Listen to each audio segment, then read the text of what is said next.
Today we're going to be creating this.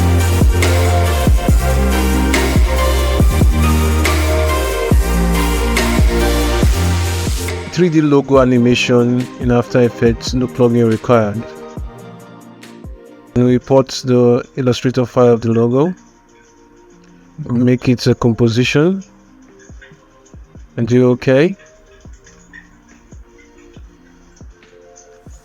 And we select the both of them, go to create and create shape from test.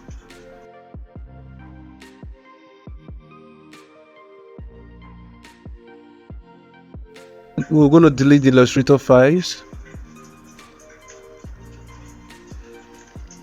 and then we're going to change. In this moment I was trying to see if I could make all of them into one particular shape layer. I thought that was not necessary. It was like a bad idea, so I dropped it. So we'll go to composition layer, change it to cinema 4D layer, and do OK.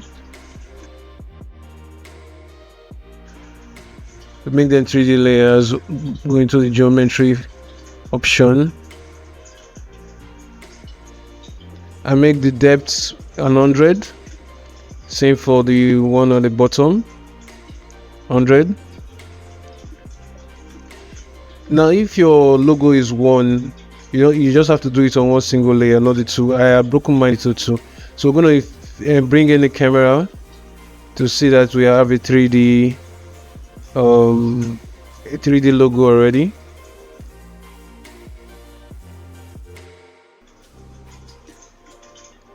Okay, we're changing the text at this moment to white so you can see what you're doing.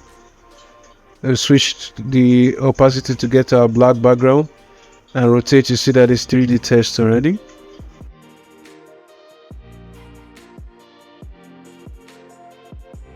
So creating lights at this moment, parallel light, make sure it's casting shadows and do OK. And go to two views and make this view top so that we can access the light from here and position it rightly. So we're going to position it looking at the text, the logo, and duplicate the layer and use the S position to move the other one to the right or left. Move it to the left and centralize the light properly. So we're going to make two duplicates again of both layers and put them under so we know they are the layers behind the text, and use the Z position to move it to the other side and position them rightly.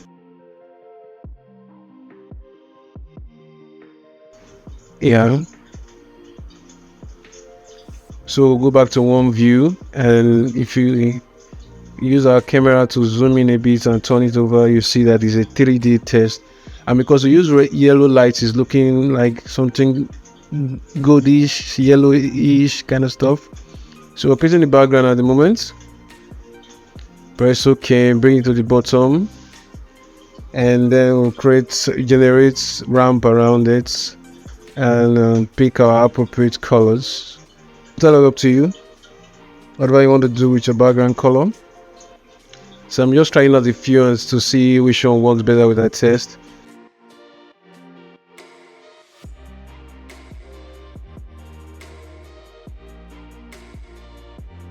And make it a bit brownish. Yeah, that's nice. That's okay.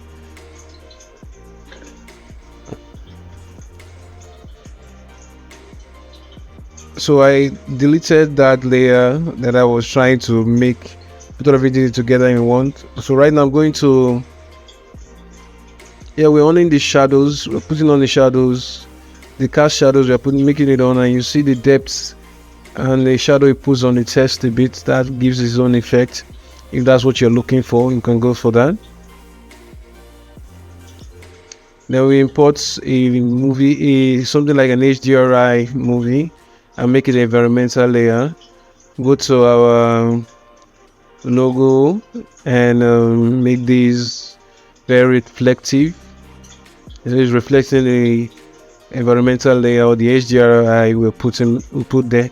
Can work on the bevel here and make it maybe 5, and see that it has some kind of bevel to it. We'll do that for this, for the other one, angular, make it 5, so we have some kind of depth, so kind of bevel to it. Increase increase the reflection intensity to 100, and then maybe we'll take out the shininess and see no. Maybe we increase the specular intensity and maybe find somewhere between 70 is fine, and do that for the same. Maybe make that 70, so we can have some kind of contrast.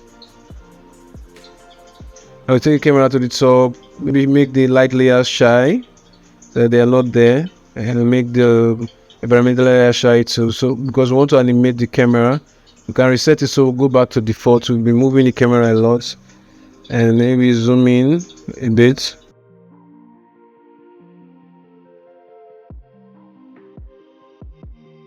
Now, because of the bevel, they seem tight together, so I want to move them apart from the accessory.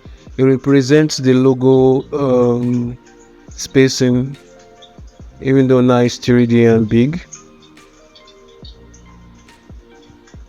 Maybe reduce the bevel a bit so that there's a bit of space. Make it 4 as against, or maybe 3 or 4. What might be better? All right.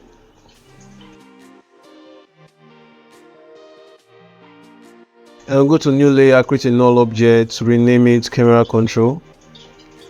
Bring the camera to the null object and do your animations.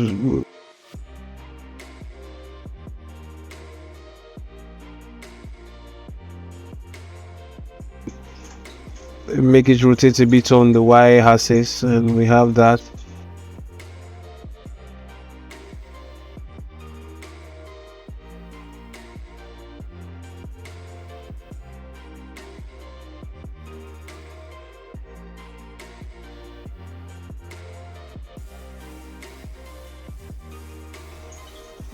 I'm going to save this project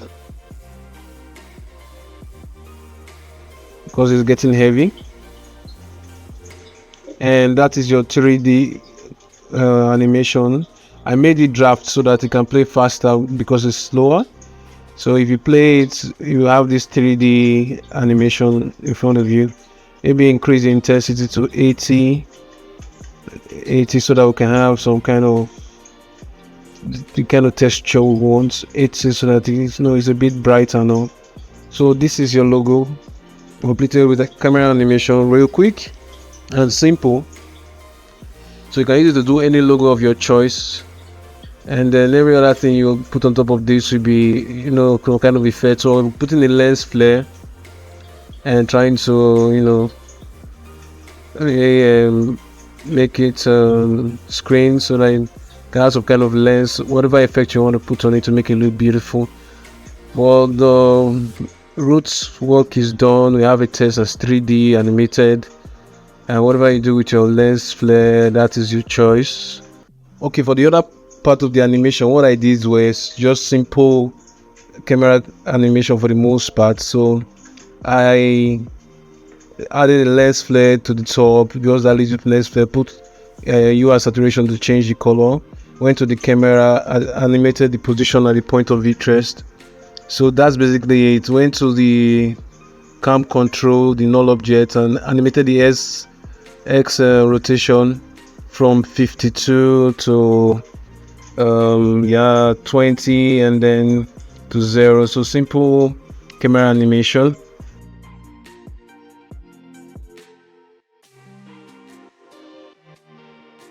For the adjustment layer, just a little bit of color correction and tint to help it look good. So I added this cube animation to it. That's what you see on the background. That's very important, and so make your background appealing and tell a story. So just basically the background doesn't do too much. It's your choice, whatever you want to use, and at that point. So these are just simple things. For the test animation, you see the stoneless that I came up with, just a regular position with the range selector. So you start from start to finish, a simple start to finish animation with the position and maybe opacity to bring it in. That's simple. So that's what you did in this tutorial. Thank you very much. Please like and subscribe and help us grow the channel. Comment if you have any questions and any clarity you want. I will readily explain, and then you can reach me too personally with my social handles. They are in there, and ask specific questions and maybe tutorials you would like to see. And please hit that like button again. Once again, it's very important to help the YouTube algorithm and help us grow this channel. Thank you.